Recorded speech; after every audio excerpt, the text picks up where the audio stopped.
Thank you very much. Hey, it's Kaufman is Alive. I look at comic books new and old. Today I'm looking at all the new comics I picked up at the comic book shop this week. For the first time that I can ever remember, I actually didn't pick up any Marvel comics. I even picked up a few back issues, and those are all Image and DC. So all I got this week was just Image and DC comics. If you would have told me a year ago that I wouldn't be picking up any Marvel and I actually would have picked up 4 new DC books, I would have called you crazy. But DC's just been killing it for the past few months. They're really putting out a whole lot of books that I really want to read. More so than Marvel, I feel like. So just find that pretty interesting. DC's really been killing it lately. Really making a big comeback. The first book I got is Battle Beast number 3. And this actually came out last week. I wasn't able to get a copy of this A cover here, which is at the normal $3.99 price. All they had last week was a bunch of variant covers that were all like $10 and $12. And so I waited till this week to see if maybe they had any more. And they actually only had 1 copy left on the shelf when I got there this week. And it wasn't on my pull or anything. So I was lucky to be able to find this, I feel like. Got Robert Kirkman doing the writing here from Invincible and The Walking Dead. Ryan Otley doing the artwork here. Also from Invincible, he's done Spider-Man and Hulk. He's been working with Marvel a lot the past few years, but back here on Invincible, doing Battle Beast. And just a pretty awesome cover here. I love the stars in the space in the background, the millions of stars. I love how he did that here. And just Battle Beast flailing through space here with all this blood coming off of his weapon there. I've covered the first 2 issues of this series, so go check that out if you haven't yet. And I haven't flipped through any of these books yet.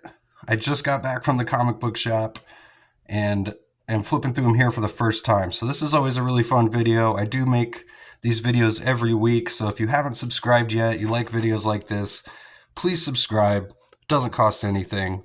Please like the video while you're here as well. Get notifications turned on so you can see my videos when they are posted every day and they'll show up in your feed.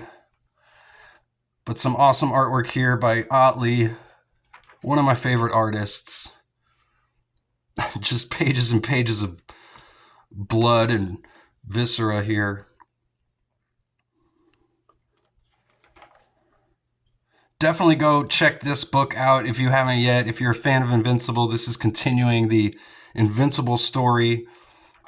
They don't print new Invincible comic books anymore. The run on that first run of Invincible has ended. So this is a spin-off and pretty much the only way you can get any new Invincible content through this book here. So definitely recommend this one, Battle Beast number 3 from Image Comics. Then we'll move on to the DC books I picked up this week. First, I got this card.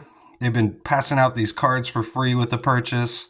They're Justice League Watchtower Access cards, which I just think are pretty cool. I've been collecting the whole team, so I got the Green Lantern Hal Jordan card here. They've got power levels.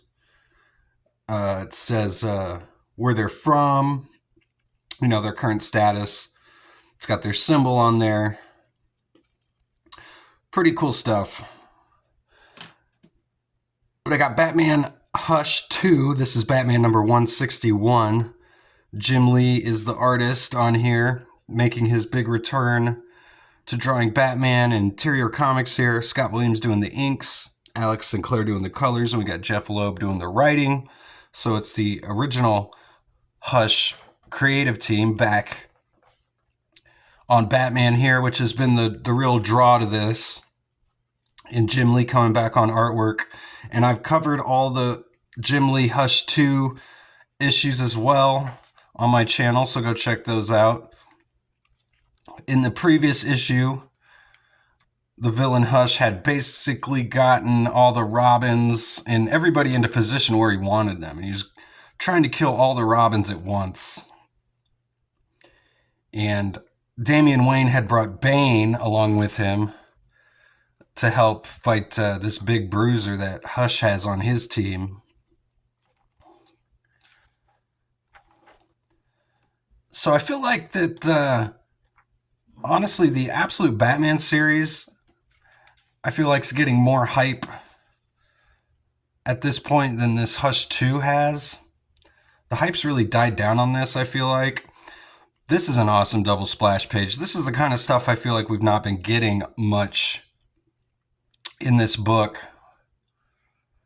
And also, there's been a lack of the female characters in this book as well. We've only seen Batgirl a couple times, and maybe Catwoman like once. So I think the draw of that original Hush was all the great pages Jim Lee was drawing of like Poison Ivy and Catwoman all throughout that. So, because I mean, there's no doubt Jim Lee can draw some pretty sexy women. This story has been focusing pretty much just on Batman and the Joker, and this was just a great double splash page, though. I really like that classic Jim Lee face there. So that's Batman 161. Definitely have a review of that coming out, so stay tuned. Then we got Absolute Martian Manhunter number 5. This is a $4.99 book. Batman was also a $4.99 book, if I didn't mention that. This has got Javier Rodriguez doing all the artwork. He's got such an interesting, unique style. There's really no other book in DC or Marvel, I feel like, right now, quite like this book. So I still need to get around to reviewing issue 4. I'll probably just do a double review of that and this issue when I get around to it. But I can't recommend this book enough. It's definitely not necessarily like superhero-y. It's got kind of a crime style feel to it. And it's dealing a lot with the trauma that the character John Jones is going through as well. So it's quite an interesting take on the Martian Manhunter character. Certainly not something any modern audiences would be used to at all. So I did get a review out as well of the new James Gunn Superman movie. Go check that video out. You can get my thoughts on that movie. I did go see it this past weekend. Then we got the new history of the DC Universe, issue number 2. This is part 2 of 4. This was a $5.99 book. Got a Chris Samney cover here. I love his classic style of artwork. The first issue dealt with the DC Universe, the history of it leading up to Superman being sent from Krypton to Earth. And I like how they're taking all of the different aspects of the DC Universe, all the continuity changes. They're trying to boil it all down so that it all can make sense. Since there's been so many reboots and timeline changes all throughout DC's history, this is just like the Bible for DC Comics as it stands now, after all the Absolute Powers and Crisis events. Looks like we got Mike Allred doing artwork on this issue, which is pretty great. I love his style of artwork from Madman, and he did like The Excellent and Ecstatics.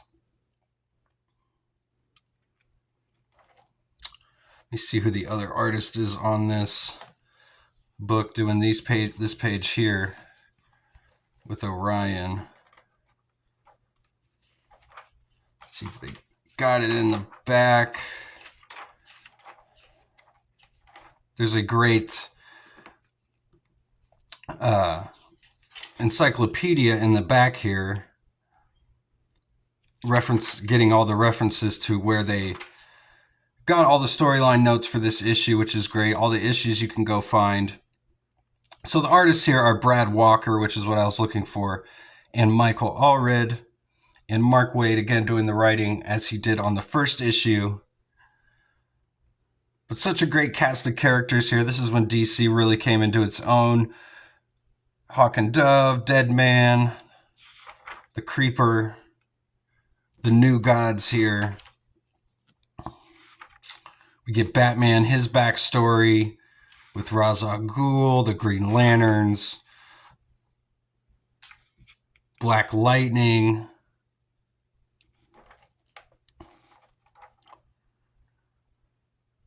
So this is where DC really explodes. You just get all the great character creations. The first issue really covered the Golden Age. And looks like this leads right into Crisis on Infinite Earths. So I will be covering this as well as the first issue. I'll probably do a review just covering both of these because I haven't covered that first issue yet. But again, all the references to all the comics that these are coming from. So we've got like a comic from 2022 being referenced right before a comic from 1986 in the timeline. So I like how even the changes to DC's timeline in more recent years, they're showing it here in this comic, trying to make sense of it all. So a pretty ambitious project, but a very cool concept at DC. I wish Marvel would do something like that now. They probably will. We got Justice League Unlimited number 9. This was a $3.99 book. This is the epilogue to the We Are Yesterday crossover between this and World's Finest, which that book also has the same creative team as this book. Get a great Harley Quinn splash page there. I have not collected every issue of this, but I saw that this character was going to be showing up here. If you're not familiar with him, he's kind of an amalgam character of Superman and Batman and Green Lantern and Red Hood, all the DC characters. His name is Man-Man. I don't know if that's his official name, but that's what the creatives on this book are calling him as like a working title. But I just think he's so bizarre and such a hilarious character. I didn't want to pass up this issue where he shows up. And I also saw there's some other characters showing up here that looked pretty interesting. The Jean-Paul Batman shows up in this issue. Batman Beyond. It's all the heroes dealing with the Gorilla God, as he was calling himself. The All-Star Squadron is here. So yeah, this just looked like a cool crossover. This is the kind of stuff that Mark Waid and Dan Moore have been doing over in World's Finest a lot recently. And bringing it in here to the Justice League book is pretty cool. I think this second story arc in Justice League Unlimited has been way better than the first. I started collecting all the issues in this series and then dropped it, but like I said, I've been getting back into it recently, so did a review of issue 8, so go check that out if you haven't yet. Justice League Unlimited. This was $3.99. Then I got some back issues as well, so if you're still sticking around, thanks for sticking around. You guys are the true believers. First, I got JLA number 118. So this is Justice League back 20 years ago. This is right near the run of JLA. I've got all the art, like the first couple of years of this book, and I've been collecting some of the books near the end here. But she's casting a spell on you. Tegroff. It says forget backwards. Zatanna there.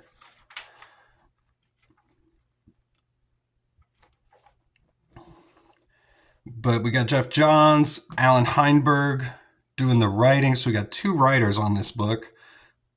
Chris Batista is the penciler with Mark Farmer doing the inks.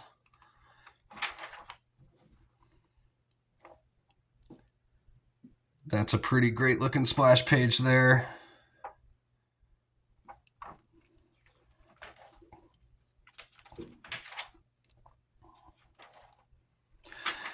And again, I picked this up for free. They were giving away comics at the register, so you were able to get one for free. And like I said, I've been collecting this series JLA. I mean, honestly, I guess you could say I've been collecting it since it first debuted. I bought that first issue off the rack and was buying all those issues when they first came out, and eventually kind of fell off around issue like 13. But now here we are 20 years later, I'm going back and starting to collect all of these issues. So some really great artwork in this issue. Some great female figures and faces here by Chris Batista and Mark Farmer. I've always been a fan of Mark Farmer's inks. I'm not too familiar with Chris Batista, but I sure like all the stuff he's doing in this book. Some great video game ads in here as well.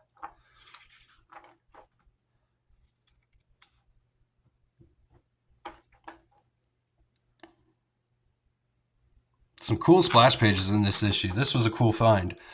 Then I picked up a couple issues of Savage Dragon, number 103 and 105. I've got like 101, 102, 104, 106. So these were two I didn't have. They were both only $3. So pretty much the same price as they would have been when they originally came out. We got Savage Dragon and his son Malcolm on the cover here. I can't tell if that is a computer generated. I think it is. I don't think it's an actual stain on the comic. That looks like it's supposed to be there. But I'm a huge fan of Savage Dragon, of course. Eric Larson's my favorite comic book creator. They're battling a character who looks very much like a Jack Kirby Celestial here, and this guy's pretty much Iron Man. But I guess you could say Savage Dragon is pretty much the Hulk with a fin, right? So all these characters are kind of derivative of classic Marvel and DC characters. Eric Larson's definitely a king of homage. But just his love of just all comic books and the whole genre really comes through in Savage Dragon, especially these earlier issues here. Look at 105 here.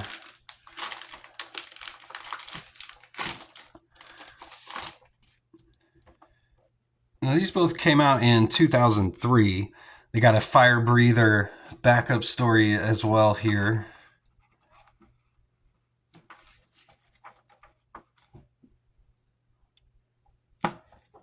Yeah, there's a pinup page.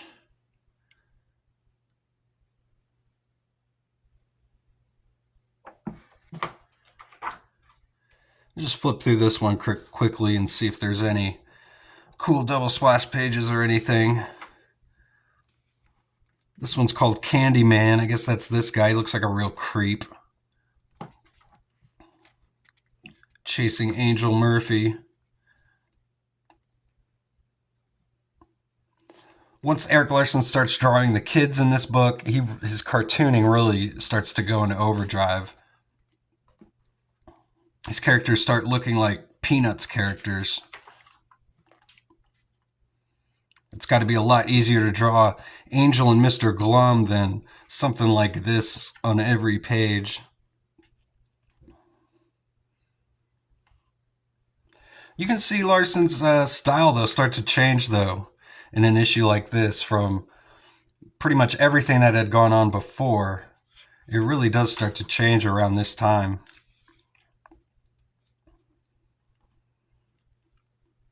Is that Harry Osborn?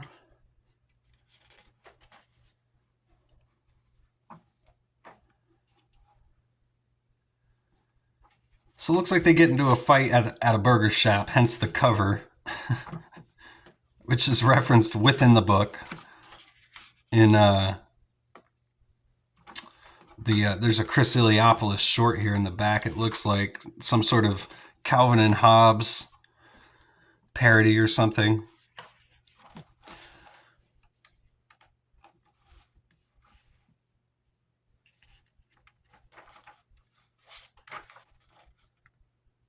there's a Chris Giarusso short in the back, so we get a whole bunch of shorts in the back. You'll always get your money's worth with Savage Dragon. So that's everything I picked up this week. Thanks again for watching. Please subscribe if you haven't yet. And I'll see you guys on the next one. Go read comics.